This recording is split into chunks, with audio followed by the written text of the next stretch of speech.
Be honest. What's the first sound you hear in the morning? Your alarm? Traffic? Your own thoughts? And when you open your eyes, do you jump straight out of bed? Or do you hit the snooze button? Maybe more than once. Today, we're talking about daily routines. Not in a boring way, in a real way. Hey everyone! Welcome back to Daily Lingua, your daily dose of English in real life. I'm Maria, still learning, still practicing, still turning everyday moments into English practice. And I'm James. Today, we're spending a full day together. Not a special day, not a dramatic day. Just a normal one. And today we're not teaching routines, we're living them. From the second the alarm goes off, to those late-night thoughts that creep in when the house finally goes quiet. Because daily English isn't found in big speeches. It's in sleepy mornings and tired evenings.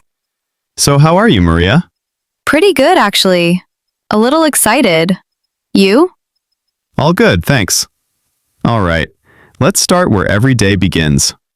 Well, my alarm goes off at 7. And for a few seconds, I don't even know what day it is. I just lie there, staring at the ceiling, hoping, really hoping it's Saturday. What about you? I'm definitely not an early bird. I wish I was. But honestly, I'm more of a night owl just trying to survive the morning. When my alarm goes off, I tell myself, okay, just get up. And then, 5 more minutes always sounds better. Yes, those 5 extra minutes feel so important. Like they're going to change your life somehow. They never do. Eventually, I grab my phone. Not because I need to. It's just habit. I scroll for a bit until my brain actually wakes up. At least your brain wakes up with Wi-Fi. Mine needs caffeine. I go straight to the kitchen. I run on coffee. Without that first cup, I'm not really human. There's something about the smell, the warmth. It's the real start of my day. Meanwhile, I'm speed running my morning. I love slow mornings, but life moves fast. By 8, I'm already out the door. Brush teeth, get dressed, check my bag, and go. And just like that, the day is in full swing. Tell me about it. By noon, I can already feel the pressure. Emails, messages, to-do lists. Some days I feel like I have a lot on my plate. Same here. I keep telling myself I'll take a short break, but then I just keep working. It's strange how time flies when you're busy. Absolutely.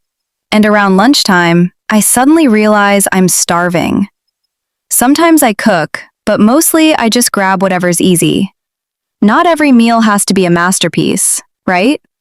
Some days are just about getting through. Exactly. And by the afternoon, energy dips. That's when I remind myself to slow down. Even 5 minutes of quiet helps before the evening rush kicks in. You know, James, I actually set a timer for that. 5 minutes of do-nothing time. If I don't, I'll just stare at my screen until my eyes hurt. That's smart. I usually just end up staring at the fridge instead. Oh, by the way, Maria, you said earlier, I'm speed running my morning. What does that actually mean for our listeners? Oh, great question. So speed running comes from gaming, actually. It means finishing something as fast as possible.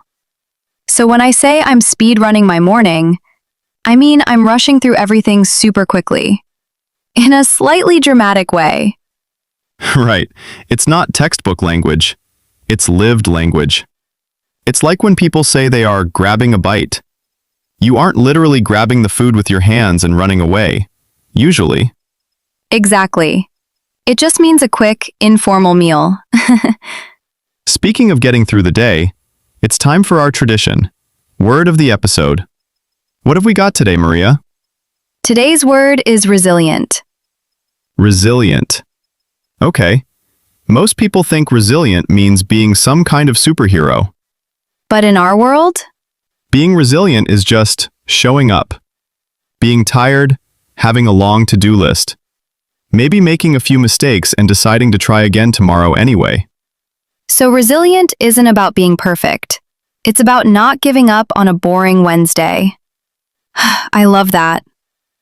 And then, as the sun goes down, everything shifts. The city gets a little quieter. When I get home, I just need to unwind.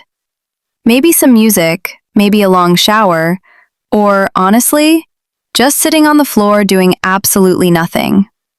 How about you, James? I reach a point where I go, that's it. Let's call it a day. I shut the laptop and physically walk away from my desk. That feeling. Best part of the day. By then, I'm usually worn out. Not stressed, just physically done. The kind of tired where the sofa feels like a cloud. And then you say the dangerous sentence. Just one more episode. Every single time. Guilty. It's that revenge bedtime procrastination, you know? You feel like you didn't have enough me time during the day, so you steal it from your sleep. Oh, I am the king of that. I'll tell myself I'm just checking the weather for tomorrow, and suddenly I'm watching a video about how to build a log cabin in the woods at 1 a.m. But the most interesting part of the day isn't always the morning. It's midnight. Lights off, room still, and suddenly your brain decides it's time to party. That's when the thoughts arrive. Small ones, big ones. Why did I say that in the meeting? What should I have said instead? What am I doing with my life? At midnight, every tiny problem feels massive. A small mistake becomes a disaster. But midnight can be peaceful too. No one expects anything from you at midnight.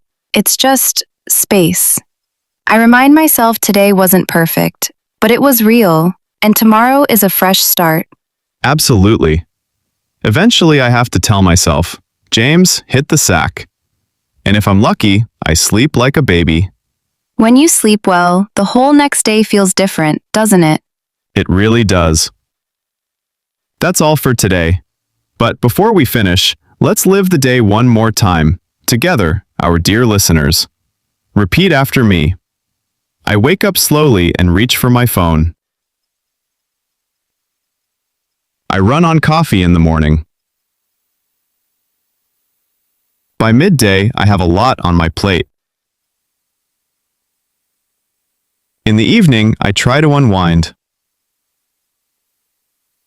Sometimes I'm worn out. At night, I call it a day and go to bed. Small habits shape my life. Now let's connect them. I wake up slowly and reach for my phone. And I run on coffee in the morning. By midday, I have a lot on my plate. But in the evening, I try to unwind. Sometimes I'm worn out, so at night I call it a day and go to bed. Small habits shape my life. Now, let's try one for you. Finish these sentences out loud. In the morning, I. At midnight, I. Say it. Let it be simple. It's time to say goodbye, Maria. It's already a long day. So, let's call it a day. Remember, there is also a free PDF waiting for you. Expressions, examples, and small steps to help you use English actively. Please check the description. And if this episode felt like your life, dear listeners, subscribe and join us. Please share your routine with us. Are you an early bird or a night owl? Do you like slow morning or do you hit the ground running? Your late midnight thoughts? Let us know in the comments. Every day looks ordinary from the outside, but inside it, there are hundreds of small English moments. And fluency isn't built in big dramatic steps. It grows quietly, morning by morning, night by night. This is Daily Lingua. Keep speaking. Keep growing. See you next episode.